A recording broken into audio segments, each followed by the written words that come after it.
Hello दोस्तों, नमस्कार। कैसे हैं आप लोग। तो चलिए एक बार फिर से आप सभी का स्वागत है लक्ष्य एकेडमी यूट्यूब चैनल पर। तो डियर स्टूडेंट्स, क्लास 12 का केमिस्ट्री जो हम लोग पढ़ रहे हैं हेलो एल्केन और हेलो एरिन, उसमें हम लोग एल्काइल हैलाइड के रिएक्शंस को पढ़ रहे थे, उनकी अभिक्रियाओं के बारे में जान रहे थे। आज हमारा एक लेक्चर आगे चलेगा। इसमें हमने जो पढ़ना है वो है धातुओं के साथ अभिक्रिया, रिएक्शन विथ मेटल, यानी एल्काइल हैलाइड का रिएक्शन मेटल के साथ।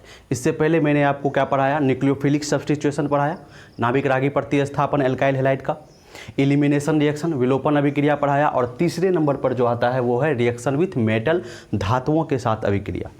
तो देखिए, धातुओं के साथ अभिक्रिया में जब हम पढ़ते हैं तो कुछ क्लोराइड, ब्रोमाइड और आयोडाइड, है ना। क्लोराइड, ब्रोमाइड और आयोडाइड, ये तीनों जो हैं कुछ निश्चित धातुओं के साथ, निश्चित मतलब फिक्स मेटल के साथ, ऐसा नहीं है कि हर एक मेटल, हर एक धातु, कुछ फिक्स निश्चित मेटल के साथ रिएक्शन करके एक इम्पोर्टेंट क्लास बनाते हैं, मतलब एक महत्वपूर्ण ऑर्गेनिक कंपाउंड बनाते हैं, जिसको हम लोग ऑर्गेनोमेटेलिक कंपाउंड कहते हैं। क्या कहते हैं? ऑर्गेनोमेटेलिक कंपाउंड कहते हैं। ठीक है, तो चलिए आपको मैं एक एग्जाम्पल के तौर पर दिखाता हूँ। मैंने क्या बोला कि कुछ क्लोराइड, कुछ ब्रोमाइड या कुछ आयोडाइड, ठीक है, इनका रिएक्शन कुछ निश्चित धातुओं के साथ होता है, मेटल के साथ होता है, तो एक खास प्रकार का यौगिक बनता है जिसको हम लोग ऑर्गेनोमेटेलिक कंपाउंड कहते हैं, ऑर्गेनोमेटेलिक यौगिक कहते हैं। अब ये खास क्यों है, इन सब के बारे में हम यहाँ पर डिस्कस करेंगे। और ऑर्गेनोमेटेलिक कंपाउंड में भी एक खास तरह का कंपाउंड, एक खास तरह का यौगिक, जिसके बारे में हम यहाँ पर बात करेंगे, जिसको हम लोग ग्रिग्नार्ड अभिकर्मक या ग्रिग्नार्ड रिएजेंट के नाम से जानते हैं। तो चलिए ये सारी बातें आपको मैं यहाँ पर बोर्ड पर लिखकर और समझाकर बताता हूँ, ताकि आपको अच्छे तरीके से हर एक चीज़ क्लियर हो जाए। तो देखिए, सबसे पहले मैंने यहाँ पर बात की किस चीज़ की, तो हमने बात की ऑर्गेनोमेटेलिक कंपाउंड की, ऑर्गेनोमेटेलिक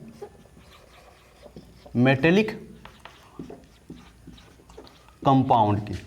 ठीक है, अब इस ऑर्गेनोमेटेलिक कंपाउंड को आप लोग हिंदी मीडियम में पढ़ते हैं, तो मैं आपको ऑर्गेनोमेटेलिक कंपाउंड की हिंदी बता दूं तो कार्बधात्विक, ठीक है, कार्बधात्विक यौगिक, कार्बधात्विक यौगिक। तो मैंने क्या कहा आपको कि कुछ क्लोराइड, ब्रोमाइड या आयोडाइड कुछ निश्चित मेटल के साथ अभिक्रिया करके एक महत्वपूर्ण यौगिक बनाते हैं, एक क्लास बनाते हैं यौगिकों का, जिसको ऑर्गेनोमेटेलिक कंपाउंड कहते हैं, यानी कि कार्बोधात्विक यौगिक कहते हैं। ठीक है, तो चलिए आप इस एग्जाम्पल को अच्छे तरीके से देखिए तो आपको ठीक से समझ में आ जाएगा। चलिए, तो देखिए यहाँ पर उदाहरण के रूप में मैं आपको दिखा रहा हूँ, इनके कुछ उदाहरण होते हैं। जैसे एक उदाहरण आपको यहाँ पर ये देखने को मिलेगा, आर से एल्काइल ग्रुप है, Mg यहाँ पर मेटल है, मैग्नीशियम, और X यहाँ पर क्या है, हैलोजन ग्रुप है। ठीक है, इसको हम लोग एक खास नाम से जानते हैं, इसको हम लोग कहते हैं ग्रिग्नार्ड रिएजेंट। क्या कहते हैं? ग्रिग्नार्ड रिएजेंट कहते हैं, या हिंदी में इसको ग्रिग्नार्ड अभिकर्मक कहते हैं। ठीक है, बहुत ही इंपॉर्टेंट ये कंपाउंड है, यौगिक है। ठीक है, ये भी एक एग्जाम्पल है किसका? ऑर्गेनोमेटेलिक कंपाउंड, कार्बोधात्विक यौगिक का। ठीक है, अब चलिए, इसके अलावा भी बहुत सारे आपको एग्जाम्पल्स देखने को मिल सकते हैं। ठीक है, लेकिन यहाँ पर हमारा जो मेन फोकस होगा वो इसी पर होगा, यानी कि ग्रिग्नार्ड रिएजेंट पर होगा। ये कैसे बन रहा है इसका भी डिस्कशन आपको अभी तुरंत किया जाएगा। ठीक है, इसको अल्काइल मैग्नीशियम हैलाइड भी हम बोल सकते हैं। ठीक है, ये तो ग्रिग्नार्ड साइंटिस्ट का नाम था जिन्होंने इसकी खोज की 1900 ईस्वी में, तो इसको हम लोग अल्काइल मैग्नीशियम हैलाइड भी कह सकते हैं, और साइंटिस्ट के नाम पर इसको हम लोग ग्रिग्नार्ड रिएजेंट या ग्रिग्नार्ड अभिकर्मक इसको हम कह सकते हैं। इसके अलावा एल्काइल लिथियम, ठीक है, ये भी एक इम्पॉर्टेंट क्लास है, एक इम्पॉर्टेंट जो है क्या है, ऑर्गेनोमेटेलिक कंपाउंड, कार्बोधात्विक यौगिक है। ठीक है, तो इसके अलावा जो है आपका एल्काइल कॉपर होता है। ये सब तो ठीक है, लेकिन हम यहाँ पर मेनली इसके बारे में बात करेंगे, ग्रिग्नार्ड रिएजेंट के बारे में। तो चलिए इसका प्रिपरेशन कैसे होता है, ये बनता कैसे है, इस बात को समझ लेते हैं। ठीक है, तो जो प्रिपरेशन होता है यानी कि ये जो आप देख रहे हैं ग्रिग्नार्ड रिएजेंट, जो कि एक ऑर्गेनोमेटेलिक कंपाउंड है, इसको बनाया कैसे जाता है? तो इसको बनाने के लिए क्या होता है, एक एल्काइल हैलाइड लिया जाता है, कोई भी एल्काइल हैलाइड लेंगे और इसके साथ हम मैग्नीशियम का रिएक्शन कराएंगे। किसका रिएक्शन कराते हैं? मैग्नीशियम के साथ, ठीक है। और किसकी उपस्थिति में? तो ड्राई ईथर यानी शुष्क ईथर की उपस्थिति में हम रिएक्शन कराते हैं एल्काइल हैलाइड की मैग्नीशियम के साथ। तो मैंने आपको जो कहा था, क्या कहा था कि कुछ हैलाइड ब्रोमाइड, क्लोराइड, आयोडाइड, खास करके ये किसी निश्चित मेटल के साथ, यहाँ पर जो मेटल लिया गया है वो मैग्नीशियम लिया गया है, धातु, ठीक है। तो यहाँ पर एक इम्पॉर्टेंट जो है ऑर्गेनोमेटेलिक कंपाउंड बन जाएगा, जिसको हम लोग किस नाम से जानते हैं? ग्रिग्नार्ड रिएजेंट के नाम से जानते हैं। तो ये जो हमने बनाया है, ये ग्रिग्नार्ड अभिकर्मक बनाया है, ठीक है। इसको बनाने का तरीका अलग है, इसको बनाने का तरीका अलग है, जो कि आपके सिलेबस से बाहर है। हमको जो यहाँ पर देखना है वो ये देखना है कि एक एल्काइल हैलाइड का रिएक्शन हम किसी मेटल, खास करके मैग्नीशियम के साथ जब यहाँ पर करा रहे हैं शुष्क ईथर की उपस्थिति में, तो हमको क्या मिल रहा है? ग्रिग्नार्ड अभिकर्मक मिल रहा है।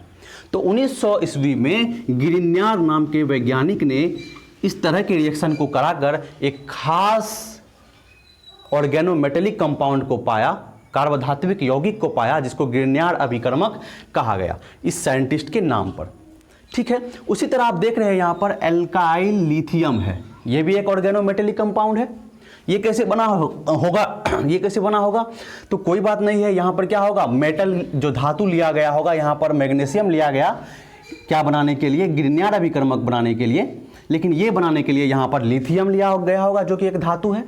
ये बनाने के लिए यहाँ पर कॉपर लिया गया होगा, जो एक इंपॉर्टेंट जो है मेटल है, धातु है, ठीक है। तो ये धातु कुछ निश्चित धातु जैसे मैग्नीशियम, लिथियम, कॉपर लिया गया, ठीक है। और कुछ हैलाइड, निश्चित हैलाइड में तो 4 ही होता है, फ्लोराइड, क्लोराइड, ब्रोमाइड, आयोडाइड। तो फ्लोराइड को छोड़कर, क्योंकि ये अनरिएक्टिव होते हैं, क्लोराइड, ब्रोमाइड और आयोडाइड, ये खास करके, ठीक है। यहाँ से आपको समझ में आ गया ये कैसे बनाया गया। चलिए, तो ये हो गया। एक एग्जाम्पल के तौर पर मैं आपको चाहता हूँ कि एक एग्जाम्पल आपको दिखा दूँ।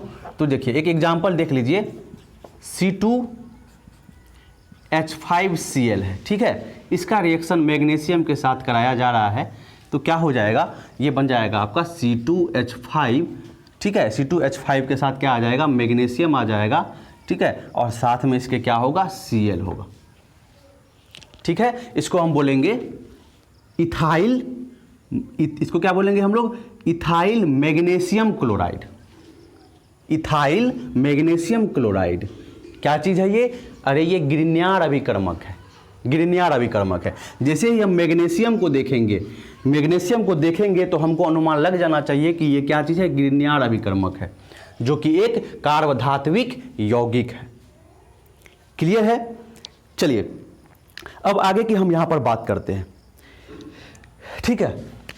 उसी तरह से बहुत सारा हो सकता है ना। इस ग्रिग्नार्ड अभिकर्मक के अंदर बहुत सारा एग्जाम्पल हम ले सकते हैं। यहाँ से CH3, CH2, Br ले लो आप। इसका भी रिएक्शन हमको मैग्नीशियम के साथ ही कराना होगा जब हमको ये चाहिए, ग्रिग्नार्ड अभिकर्मक चाहिए। तो आप ही बताइए क्या हो जाएगा यहाँ पर? तो यहाँ हो जाएगा CH3, CH2, ठीक है ना, CH3, CH2 और साथ में यहाँ पर क्या आ जाएगा? मैग्नीशियम आ जाएगा और यहाँ पर ब्रोमीन आ जाएगा। ये हो जाएगा आपका, ये क्या हो जाएगा? 2 कार्बन यहाँ पर भी है, C2H5 यहाँ पर भी है, तो इथाइल मैग्नीशियम ब्रोमाइड। और ये दोनों की दोनों ही क्या चीज़ हैं? ये दोनों की दोनों ही ग्रिग्नार्ड अभिकर्मक हैं, ग्रिग्नार्ड अभिकर्मक के उदाहरण हैं। और ग्रिग्नार्ड अभिकर्मक क्या है? तो ग्रिग्नार्ड अभिकर्मक जो है वो ये है, ठीक है ना। ग्रिग्नार्ड अभिकर्मक क्या है? कार्बधात्विक यौगिक का एक एग्जाम्पल है। और ये सभी ग्रिग्नार्ड अभिकर्मक के 2 एग्जाम्पल थे। क्लियर, समझ में आ गया आपको? तो ये सभी के सभी क्या है? ग्रिग्नार्ड अभिकर्मक हो या अल्काइल लिथियम हो या अल्काइल कॉपर हो, ये सभी के सभी ऑर्गेनोमेटेलिक कंपाउंड के अंदर आते हैं। इसके एग्जाम्पल हैं जिनको अलग अलग स्थिति में बनाई जाती है। जब मैग्नीशियम धातु के साथ हम किसी अल्काइल, क्लोराइड, ब्रोमाइड या आयोडाइड का रिएक्शन कराते हैं तो हमको ग्रिग्नार्ड अभिकर्मक मिलता है, ठीक है। नाम अलग अलग हो सकता है, एग्जाम्पल अलग अलग हो सकता है, लेकिन ये सभी मैग्नीशियम जब भी आप देखेंगे तो आपको समझ में आना चाहिए ये ग्रिग्नार्ड अभिकर्मक है, ठीक है। यहाँ से समझ में आ गया होगा आपको। चलिए, अब मैंने आपको कहा कि ये जो ऑर्गेनोमेटेलिक कंपाउंड है ये एक स्पेशल, एक खास तरह का कंपाउंड है, एक खास तरह का यौगिक है। अब आप बोलेंगे कि ऐसा क्यों हो रहा है सर, ऐसा आप क्यों बोल रहे हैं? तो इसके लिए मेरे पास एक जो है इंपॉर्टेंट यहाँ पर आपके लिए मैं रख रहा हूँ पॉइंट। चलिए, तो इस ग्रिग्नियार अभिकर्मक का कुछ खास गुण है जो आपको याद रख लेना है। वो क्या है कि ये ग्रिग्नियार अभिकर्मक जो है ये क्या कर सकता है, ये आपको न्यूक्लियोफाइल की तरह भी काम कर सकता है, न्यूक्लियोफाइल की तरह भी काम कर सकता है, नाभिक स्नेही की तरह भी, और ये जो है आपका वो क्षार की तरह यानी बेस की तरह भी कार्य कर सकता है। यानी ये क्या कर सकता है, प्रतिस्थापन अभिक्रिया भी करा सकता है, नाभिक स्नेही प्रतिस्थापन अभिक्रिया भी, और ये विलोपन अभिक्रिया भी करा सकता है। समझ गए आप लोग? इसके अलावा इस ग्रिग्नियार अभिकर्मक में क्या होता है ये आप देख लीजिए। यहाँ पर देखिए, ग्रिग्नियार अभिकर्मक क्या होता है, एक अल्काइल ग्रुप होता है, उसके साथ मैग्नीशियम होता है और उसके साथ कोई हैलोजन ग्रुप होता है। तो इसमें कार्बन के पास पार्शियल माइनस चार्ज है, इसके पास पार्शियल प्लस चार्ज होता है और इसके पास फिर से पार्शियल माइनस चार्ज होता है। ठीक है, तो यहाँ से आप एक इम्पॉर्टेंट बात समझ सकते हैं कि ग्रिग्नियार अभिकर्मक में कार्बन मैग्नीशियम जो आबंध है, कार्बन और मैग्नीशियम का जो ये बॉन्ड है, ये आबंध है, ये आबंध कैसा होता है, तो ये आबंध जो है आपका ध्रुवित सहसंयोजी होता है। ठीक है, ध्रुवित सहसंयोजित कहने का मतलब पोलर कोवैलेंट, पोलर कोवैलेंट, ठीक है ना, पोलर कोवैलेंट होता है। क्योंकि ध्रुवित क्यों हो जाता है, क्योंकि मैग्नीशियम का इलेक्ट्रॉन इधर की ओर आ रहा है तो ये ध्रुवित हो जाता है। और ये जो आपका बॉन्ड है मैग्नीशियम और हैलोजन के बीच में, ये जो आबंध है, ये जो बॉन्ड है आपका, ये बॉन्ड आपका कैसा है, तो ये बॉन्ड आपका जो है वो आयनिक आबंध है। ठीक है, ये कौन सा आबंध है, आयनिक आबंध है। क्लियर है आपको? ये आयनिक और ये संयोजित। क्लियर है? तो आपको एक इंपॉर्टेंट क्वेश्चन पूछ सकता है कि जो ग्रिग्नियार अभिकर्मक है उसमें किस तरह के आबंध मौजूद होते हैं, तो इसमें जो है संयोजित आबंध भी मौजूद होता है और आयनिक आबंध भी मौजूद होता है, दोनों मौजूद होता है। ऑब्जेक्टिव क्वेश्चन आपसे पूछा जा सकता है, ये पूछ सकता है कि ग्रिग्नियार अभिकर्मक में कार्बन और मैग्नीशियम के बीच का जो आबंध होता है उसका प्रकृति बताइए, तो ध्रुवित सहसंयोजित। और मैग्नीशियम और हैलाइड के बीच की जो आबंध है उसकी प्रकृति बताइए, तो आप क्या बोलेंगे, आयनिक बोलेंगे। दूसरी बात, न्यूक्लियोफाइल और बेस दोनों की तरह ये काम कर सकता है। ठीक है, ये बात आपको ध्यान में रखना है। तो न्यूक्लियोफाइल की तरह कार्य कर सकता है, तो ये बहुत सारे यौगिकों से रिएक्शन कर सकता है। जो भी यौगिक नाभिक रागी प्रतिस्थापन अभिक्रिया कर सकता है उसके साथ ये रिएक्शन हो सकता है ग्रिग्नियार अभिकर्मक का। चलिए, ठीक है, जैसे कि जल से हो सकता है, अल्कोहल से हो सकता है, एमीन से हो सकता है, इन सब चीज़ों से हो सकता है। तो यहाँ पर आपको इंपॉर्टेंट क्लास ऑर्गेनोमेटेलिक कंपाउंड के बारे में आपको समझ में आ गया होगा बिल्कुल अच्छे तरीके से। ऑर्गेनोमेटेलिक कंपाउंड बहुत अलग अलग तरह के हो सकते हैं, उसमें ग्रिग्नियार अभिकर्मक बहुत ही इंपॉर्टेंट, बहुत ही महत्वपूर्ण है। 1900 ईस्वी में ग्रिग्नियार नाम के वैज्ञानिक के द्वारा इस रिएक्शन के द्वारा जो है रिएक्शन के द्वारा ये खोजा गया था और पता चला कि ग्रिग्नियार अभिकर्मक जो है ये बहुत ही इंपॉर्टेंट क्लास है जो लगभग हर एक चीज़ों से, हर एक यौगिकों से रिएक्शन कर सकता है, अभिक्रिया कर सकता है और अलग अलग तरह के उत्पाद बना सकता है, प्रोडक्ट बना सकता है। ठीक है, तो ऑर्गेनोमेटेलिक कंपाउंड आपको यहाँ से समझ में आ गया। तो मैंने यहाँ पर लिखा था धातुओं के साथ अभिक्रिया, किसका, एल्काइल हैलाइड का। तो हो रहा है ना जी, एल्काइल हैलाइड का रिएक्शन, ये एल्काइल हैलाइड है, उसका रिएक्शन धातु के साथ हो रहा है। तो क्या बन रहा है, तो यहाँ पर जो है इंपॉर्टेंट ऑर्गेनोमेटेलिक कंपाउंड बन रहा है, ग्रिग्नियार अभिकर्मक बन रहा है।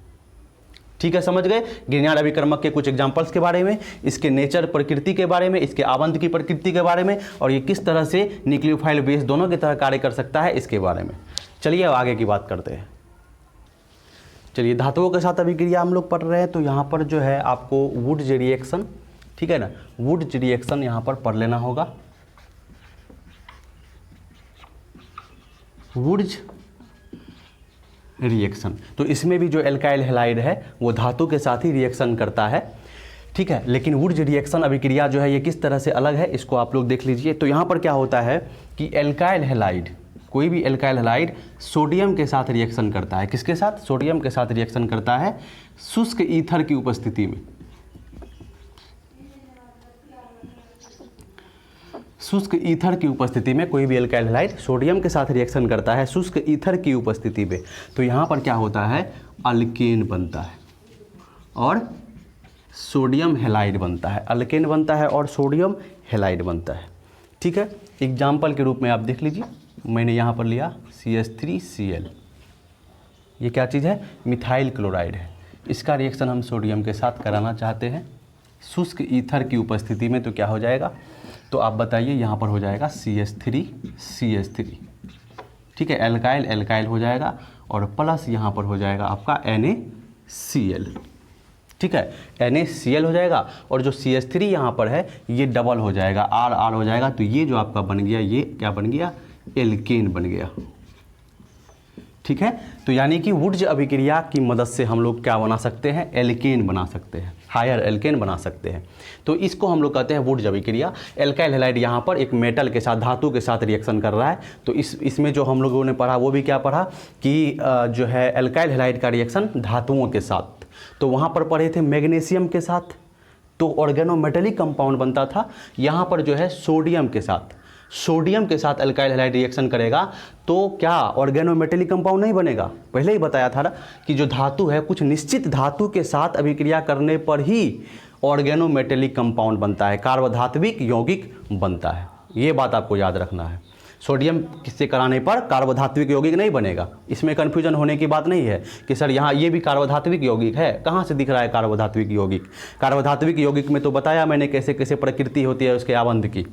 ठीक है, तो ये होता है वुड्स रिएक्शन, वुड्स अभिक्रिया, जो कि आपका पूरी तरह से यहाँ पर क्लियर हो गया होगा। चलिए अब हम बात करते हैं आगे हैलोएरिन की अभिक्रिया के बारे में। किसके बारे में, रिएक्शन ऑफ हैलोएरिन, रिएक्शन ऑफ हैलोएरिन। चलिए हैलोएरिन की अभिक्रिया है, एल्काइल हैलाइड का रिएक्शन हमारा खत्म हो गया। अब हम बात कर रहे हैं हैलोएरिन की अभिक्रिया है। किसकी, हैलोएरिन। बोर मत हो ना भाई, बोर हो गए तो फिर परीक्षा में भी और ज़्यादा बोर होना पड़ेगा। हैलोएरिन का रिएक्शन पढ़ते हैं। तो हैलोएरिन का रिएक्शन एल्काइल हैलाइड में क्या क्या पढ़े हम लोग, नाभिक रागी प्रतिस्थापन अभिक्रिया, विलोपन अभिक्रिया, में धातुओं के साथ अभिक्रिया। ठीक है, तो आप लोग तो पहले से ही जानते हैं, आपको बताया था मैंने कि जो एरिन होता है, जो बेंजीन होता है, ये बहुत ही चर्चित है, बहुत ही नामी है। किस रिएक्शन के लिए, इलेक्ट्रोफिलिक सब्स्टिट्यूशन रिएक्शन के लिए। ठीक है, इलेक्ट्रॉन रागी प्रतिस्थापन अभिक्रिया के लिए ये नामी है ना, याद रखिएगा। आ रहे हैं आगे। चलिए सबसे पहले बात करते हैं हम लोग न्यूक्लियोफिलिक सब्स्टिट्यूशन रिएक्शन, क्योंकि एल्काइल हैलाइड में भी बात किए थे, तो यहाँ पर भी देख लेते हैं कि नाभिक रागी प्रतिस्थापन अभिक्रिया, न्यूक्लियोफिलिक सब्स्टिट्यूशन रिएक्शन, ये किस तरह से करता है। ठीक है, तो यहाँ पर आपको बहुत ही मज़ा आने वाला है, क्योंकि ये रिएक्शन नहीं होता है। याद रखिएगा, सामान्यतः जो हैलोएरिन है, ठीक है, या कोई भी एरिन, हैलोएरिन ही हो या कोई भी हो, वो बेंजीन का रिंग होना चाहिए और उसके साथ कोई भी हो, हैलोएरिन हो या हैलोएमीन हो, कोई भी हो, वो जो है वो न्यूक्लियोफिलिक सब्स्टिट्यूशन रिएक्शन नहीं करता है, नाभिक रागी प्रतिस्थापन अभिक्रिया नहीं करता है। ये एक इंपॉर्टेंट क्वेश्चन आपके बोर्ड एग्जाम में सब्जेक्टिव क्वेश्चन में पूछे जाते हैं कि हैलोएरिन जो है वो नाभिक रागी प्रतिस्थापन अभिक्रिया क्यों नहीं करता है। तो इसका एक कारण मैंने आपको बताया था, क्या बताया था, याद कीजिए, अनुनाद प्रभाव बताया था। ठीक है ना, अनुनाद प्रभाव मैंने आपको बताया था कि अनुनाद प्रभाव के कारण क्या होता है कि हैलोएरिन ये है, कोई भी हैलोएरिन है, चलिए क्लोरीन लगा लेते हैं, तो ये जो बॉन्ड है, जो बॉन्ड टूट के निकलना चाहिए था, मतलब यहाँ से क्लोरीन निकल जाएगा, लेकिन यहाँ पर क्या होता है, डबल बॉन्ड कैरेक्टर आ जाता है, द्विआबंध प्रकृति आ जाती है। इस कारण से, पहला कारण तो ये है, इस कारण से क्या होता है, यहाँ पर न्यूक्लियोफिलिक सब्स्टिट्यूशन रिएक्शन, नाभिक रागी प्रतिस्थापन अभिक्रिया नहीं होता है। कारण सुनते जाइएगा, समझते जाइएगा कि हैलोएरिन जो है वो नाभिक रागी प्रतिस्थापन अभिक्रिया क्यों नहीं करता है। तो पहला हो गया अनुनाद प्रभाव के कारण कार्बन और क्लोरीन के बीच में द्विआबंध की प्रकृति आ जाती है, जिस कारण से ये न्यूक्लियोफिलिक सब्स्टिट्यूशन रिएक्शन नहीं कर सकता है। तो पहला कारण ये है। दूसरा कारण क्या है, दूसरा कारण क्या है, इस बात को समझिए। तो पहला कारण हो गया अनुनाद प्रभाव के कारण। दूसरा कारण है कि देखिए यहाँ पर कोई क्या चीज़ है, हैलोएरिन है, यहाँ पर कोई क्या चीज़ है, हैलोएरिन है, और यहाँ पर कोई हैलोएल्केन है। ठीक है, यहाँ पर जो है कोई हैलोएल्केन है। चलिए ये हेलो एल्केन है और ये हेलो एरिन है। तो इसमें क्या होता है, ये जो कार्बन है आपका, ये कार्बन sp2 कार्बन है और ये जो कार्बन है आपका, ये कार्बन sp3 कार्बन है। ठीक है, sp2 कार्बन है, ये sp3 कार्बन है। तो याद रखिएगा कि sp2 कार्बन जो है ये ज़्यादा इलेक्ट्रोनेगेटिव होता है, ज़्यादा विद्युत ऋणात्मक होता है और ये sp3 कार्बन थोड़ा सा कम होता है। इससे क्या प्रभाव पड़ता है कि ये sp2 कार्बन ज़्यादा विद्युत ऋणात्मक है, तो ये क्या करता है, यहाँ पर इसके इलेक्ट्रॉन को पकड़ के रखता है, जकड़ के रखता है। इलेक्ट्रॉन, इस बॉन्ड में जो इलेक्ट्रॉन है उसको ये कार्बन पकड़ कर रखता है, जिस कारण से क्लोरीन यहाँ से नहीं निकल पाता है ना, Cl- के तौर पर यहाँ से अवशिष्ट समूह के तौर पर यहाँ से नहीं निकल पाता है, क्योंकि जो कार्बन है वो sp2 है जिसकी विद्युत ऋणात्मकता अधिक है। लेकिन यहाँ पर क्या होता है कि इसकी विद्युत ऋणात्मकता जो है वो इतनी नहीं है, इसका विद्युत ऋणात्मकता इतना है कम से कम कि ये क्लोरीन यहाँ से निकल सके Cl- के रूप में और नाभिक रागी प्रतिस्थापन अभिक्रिया हो सके। तो दूसरा कारण जो हो जाएगा वो हाइब्रिडाइजेशन हो जाएगा। ठीक है, संकरण हो जाएगा, प्रसंकरण, हाइब्रिडाइजेशन। ठीक है, कि कार्बन और क्लोरीन के बीच में, कार्बन और क्लोरीन के बीच में जो कार्बन है वो sp2 होता है कहाँ पर, हेलो एरिन में, और यहाँ पर sp3 होता है। sp2 होने के कारण क्लोरीन और कार्बन के बीच का जो बॉन्ड है उसमें जो इलेक्ट्रॉन है उसको ये ज़्यादा मजबूती से जकड़ के रखता है, इसीलिए क्लोरीन को यहाँ से निकलने नहीं देता है। लेकिन यहाँ पर से क्लोरीन निकल सकता है अवशिष्ट समूह के रूप में, लिविंग ग्रुप के बीच समूह में रूप में यहाँ से निकल सकता है। तो दूसरा कारण याद रखिएगा हाइब्रिडाइजेशन। अब चलिए तीसरा कार्बन भी है, लिख देता हूँ मैं यहाँ पर हाइब्रिडाइजेशन। दूसरा कारण क्या है, हाइब्रिडाइजेशन, जो आपके एनसीईआरटी में दिया हुआ है उसी को मैं समझा रहा हूँ। चलिए तीसरे कारण की ओर चलते हैं, समझते हैं। चलिए मानकर चलते हैं कि चलिए नाभिक रागी प्रतिस्थापन अभिक्रिया हो रहा है। हम मानकर चलते हैं कि चलिए नाभिक रागी प्रतिस्थापन अभिक्रिया हो रहा है, ये Cl जो है यहाँ से निकल गया Cl- की तौर पर। ठीक है, तो यहाँ पर क्या बनना चाहिए, प्लस चार्ज। अगर SN1 से ये हो रहा है रिएक्शन, अगर SN1 विधि से ये रिएक्शन हो रहा है तो क्लोरीन निकल रहा है प्रथम चरण में और यहाँ पर क्या आ रहा है, जहाँ से निकलेगा उस कार्बन पर प्लस चार्ज आ रहा है, यानी कार्बोकैटायन बनता है, आप लोगों को पता है। तो ये जो बना है आपका, इसको हम बोलते हैं फिनाइल आयन, फिनाइल कैटायन। ठीक है, फिनाइल कैटायन। अब जान लीजिए कि ये फिनाइल कैटायन जो है बहुत ही अनस्टेबल होता है, बहुत ही अस्थिर होता है, वेरी अनस्टेबल। ठीक है, बहुत ही अस्थिर होता है। इसमें अनुनाद प्रभाव नहीं होता है, अनुनाद प्रभाव के कारण ये अनुनाद प्रभाव इसमें नहीं होता है। ठीक है, अनुनाद प्रभाव नहीं होता है, बहुत ही अनस्टेबल हो जाता है। तो एक बात तो निश्चित है कि यहाँ पर SN1 रिएक्शन नहीं हो सकता है, क्योंकि आपको बताया था कि SN1 रिएक्शन में क्या होता है, कार्बोकैटायन बनता है और कार्बोकैटायन जो बनता है वो कैसा होना चाहिए, स्टेबल होना चाहिए, स्थिर होना चाहिए। जितना ज़्यादा स्टेबल होगा कार्बोकैटायन उतना जल्दी रिएक्शन होगा और आसानी से वो रिएक्शन होगा। लेकिन यहाँ पर जो कार्बोकैटायन बन रहा है, देख लीजिए, ये बहुत ही फिनाइल कैटायन जो है बहुत ही अनस्टेबल होता है, अस्थिर होता है, जिस कारण से कम SN1 रिएक्शन होने की तो संभावना यहाँ पर नहीं है। क्लियर, समझ गए आप लोग। ये तीसरा कारण आप याद रखिएगा, instability of phenyl cation, instability of phenyl cation, यानी फिनाइल कैटायन की अस्थिरता, तीसरा कारण था ये। ठीक है ना, तीसरा कारण क्या था, फिनाइल कैटायन की अस्थिरता। ठीक है, चलिए चौथा कारण भी हम जान लेते हैं। यहाँ पर एक और कारण यहाँ पर है, वो क्या चीज़ है, इस बात को समझते हैं। ठीक है, चलिए चौथा कारण ये है कि ये जो हेलो एरिन आप देख रहे हैं, यहाँ पर जो क्लोरोबेंजीन देख रहे हैं, कोई भी हेलो एरिन हो तो उसमें आप देख रहे हैं यहाँ पर लोन पेयर है, यानी कि ये रिजोनेंस अनुनाद प्रभाव कर सकता है। तो इन अनुनाद प्रभाव जब कर सकता है तो यहाँ पर इलेक्ट्रॉन जो है वो क्या हो रहा है, घूम रहा है। इलेक्ट्रॉन जो है वो घूम रहा है, यहाँ से यहाँ आता है, यहाँ से यहाँ आता है, यहाँ से यहाँ आता है। आप लोग जानते होंगे अनुनाद प्रभाव में कैसे होता है। तो जो न्यूक्लियोफाइल अटैक करने के लिए आएगा, नाभिक रागी जो यहाँ पर अटैक करने के लिए आएगा, वो कन्फ्यूज हो जाएगा, है ना, क्योंकि नाभिक रागी को क्या चाहिए, उसको तो प्लस चार्ज चाहिए, प्लस चार्ज वाला चाहिए जहाँ पर इलेक्ट्रॉन की कमी है। और यहाँ पर तो इलेक्ट्रॉन घूमता रहता है, कभी प्लस चार्ज यहाँ आ जाएगा, कभी प्लस चार्ज यहाँ आ जाएगा, इस तरह से जो है यहाँ पर होता रहता है, ये घूमता रहता है। तो यहाँ पर क्या हो जाएगा कि न्यूक्लियोफाइल को पहचानने में ही दिक्कत हो जाएगा कि इलेक्ट्रॉन की कमी कहाँ है, तो वो बेचारा आएगा भी तो कन्फ्यूज हो जाएगा। ठीक है ना, तो इसको कहते हैं रिपल्सन के कारण। रिपल्सन मतलब इलेक्ट्रॉन के खिंचाव के कारण। इलेक्ट्रॉन यहाँ पर अनुनाद प्रभाव के कारण क्या होता है, खिंचाव होता है उसका, ये घूमता रहता है इलेक्ट्रॉन, जिससे कि न्यूक्लियोफाइल को असुविधा होती है ये पहचानने में कि इलेक्ट्रॉन की कमी कहाँ पर है, वो कहाँ पर अटैक करे, कहाँ पर आक्रमण करे। चलिए, तो ये 4 कारण, अनुनाद प्रभाव के कारण द्विकावंत प्रकृति आती है, पहला ये कारण। दूसरा हाइब्रिडाइजेशन के कारण यहाँ पर sp2 होता है और यहाँ पर sp3 होता है। तीसरा कारण क्या है आपका, कैटायन की अस्थिरता। अगर SN1 रिएक्शन मान के चलो कि हो रहा है तो यहाँ पर फिनाइल कैटायन बनता है जो कि बहुत अनस्टेबल है, तो SN1 रिएक्शन कम से कम नहीं होगा। रिपल्सन के कारण, अनुनाद प्रभाव के कारण इलेक्ट्रॉन चक्कर मार रहा है, न्यूक्लियोफाइल नाभिक से नहीं आया आक्रमण करने के लिए, लेकिन उसको समझ में नहीं आया कि कहाँ पर इलेक्ट्रॉन की कमी है। तो चलिए, ये सारा का सारा चीज़ आपको समझ में आ गया कि जो हैलो एरिन है ये क्या नहीं कर सकता है, न्यूक्लियोफिलिक सब्स्टिट्यूशन रिएक्शन नहीं कर सकता है। न्यूक्लियोफिलिक एरोमेटिक सब्स्टिट्यूशन बोलेंगे तो ज़्यादा अच्छा होगा, ये यहाँ पर नहीं हो सकता है। क्लियर, माइंड में सेट हो गया। चलिए, सामान्यतः ऐसा ही होता है, लेकिन कहीं कहीं पर कुछ खास स्थिति जब हम देते हैं, कुछ खास कंडीशन में जो बेंजीन है वो न्यूक्लियोफिलिक सब्स्टिट्यूशन रिएक्शन कर पाता है। तो कहाँ कर पाता है, चलिए उसी के बारे में हम यहाँ पर डिस्कस थोड़ा सा कर लेते हैं।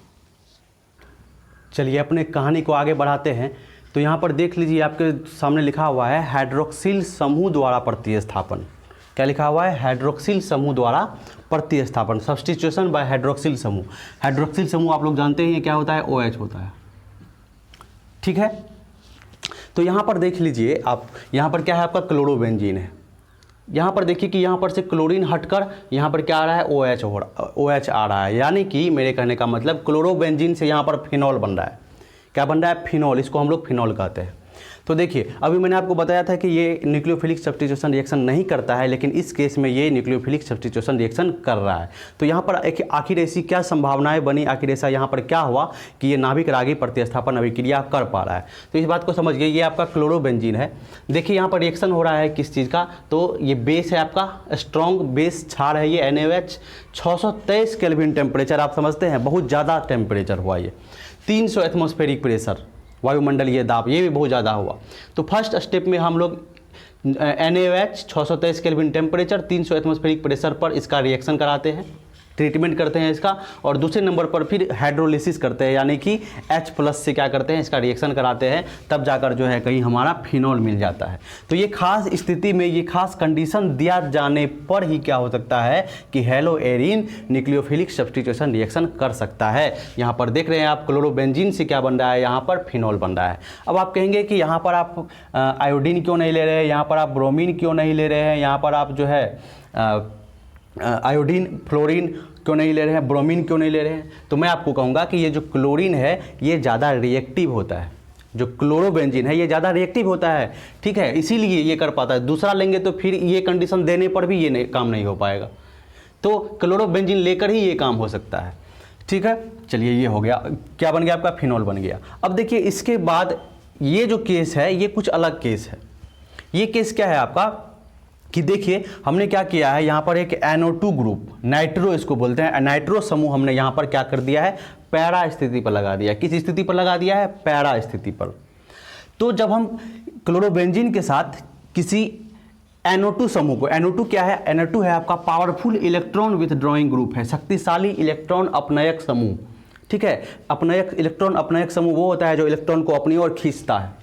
तो जब यहाँ पर हम पावरफुल इलेक्ट्रॉन अपनयक समूह NO2 लगा देते हैं पैरा स्थिति पर इस क्लोरोबेंजीन में, तो देखिए यहाँ पर हमको NaOH देना पड़ रहा है। अब देखिए, टेम्परेचर हम यदि कम भी रखेंगे, पहले 623 रखना पड़ रहा था, अब 443 ही रख रहे हैं, ठीक है। और यहाँ पर हम प्रेशर भी नहीं दे रहे हैं, है ना, ATM आपको नहीं दिख रहा होगा, और उसके बाद H+ देके ये रिएक्शन हो जा रहा है। मतलब अब जो रिएक्शन है वो आसानी से हो रहा है। ये रिएक्शन में बहुत हार्श, कहने का मतलब बहुत स्थिति जो है, कंडीशन हमको बहुत ही स्टेबल कंडीशन देना पड़ता था, लेकिन यहाँ पर देखिए, यहाँ पर हम टेम्परेचर को बहुत कम कर दिए हैं, यहाँ पर हम प्रेशर भी नहीं लगा रहे हैं, फिर भी जो है हमारा ये रिएक्शन हो रहा है, हमारा जो है फिनॉल बन रहा है।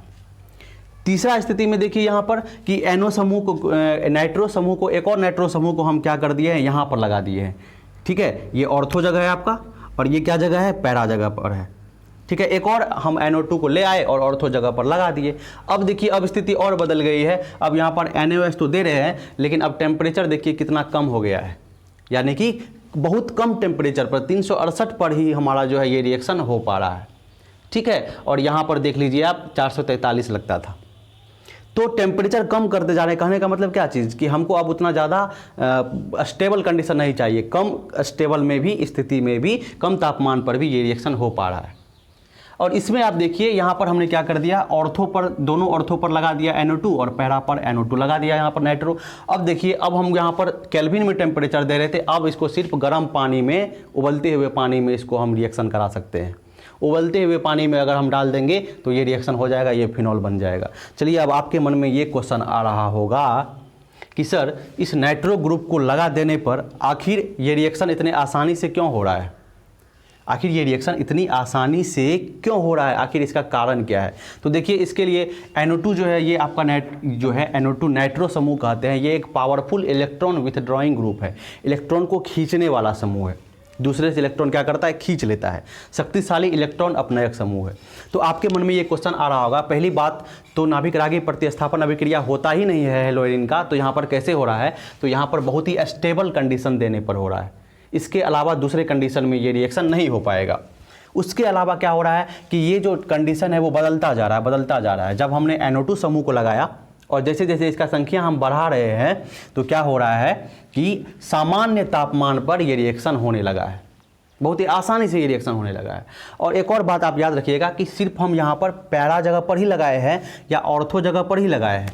ये ऑर्थो जगह, पैरा जगह, सिर्फ पैरा, ऑर्थो और पैरा, और यहाँ पर दोनों ऑर्थो और पैरा पर, मेटा पर कहीं नहीं लगाए हैं, मेटा पर कहीं नहीं लगाए हैं, ठीक है ना, मेटा पर कहीं नहीं। मेटा किसको बोलते हैं, तो ये आपका मेटा जगह है, यहाँ पर हमने कहीं नहीं लगाया है, या तो ऑर्थो पर लगाया है या तो पैरा पर लगाया है। तो आपके मन में ये दूसरा क्वेश्चन आएगा, पहला क्वेश्चन कि सर नाइट्रो ग्रुप को लगाने से रिएक्शन इतनी आसानी से क्यों हो रहा है, पहला क्वेश्चन। दूसरा क्वेश्चन कि सर इस NO2 ग्रुप को आप सिर्फ ऑर्थो और पैरा पर ही क्यों लगा रहे हैं, इसको आप मेटा पर लगा के कीजिए। तो जब हम इसको मेटा पर लगा के करते हैं तो ये सब रिएक्शन होता ही नहीं है, कोई फर्क नहीं पड़ेगा। जब इसको हम मेटा समूह पर, मेटा जगह पर लगा देंगे NO2 को, तो कोई फर्क नहीं पड़ेगा, यही कंडीशन हमको देना पड़ जाएगा। चलिए, ये दो क्वेश्चन आपके सामने महत्वपूर्ण क्वेश्चन है। पहला क्वेश्चन, NO2 समूह का प्रभाव सिर्फ ऑर्थो पैरा स्थिति पर ही क्यों दिखता है, ऑर्थो पैरा स्थिति पर ही क्यों दिखता है। दूसरा, NO2 समूह जो कि एक इलेक्ट्रॉन विथड्रॉइंग ग्रुप है के कारण हेलोएरिन नाभिक स्नायी प्रतिस्थापन अभिक्रिया क्या कर लेता है, क्यों कर लेता है, ठीक है, क्यों कर लेता है। तो पहला क्वेश्चन, इस क्वेश्चन का मैं आपको आंसर दे रहा हूं कि देखिए, NO2 जो एक समूह है ये क्या करता है, इलेक्ट्रॉन,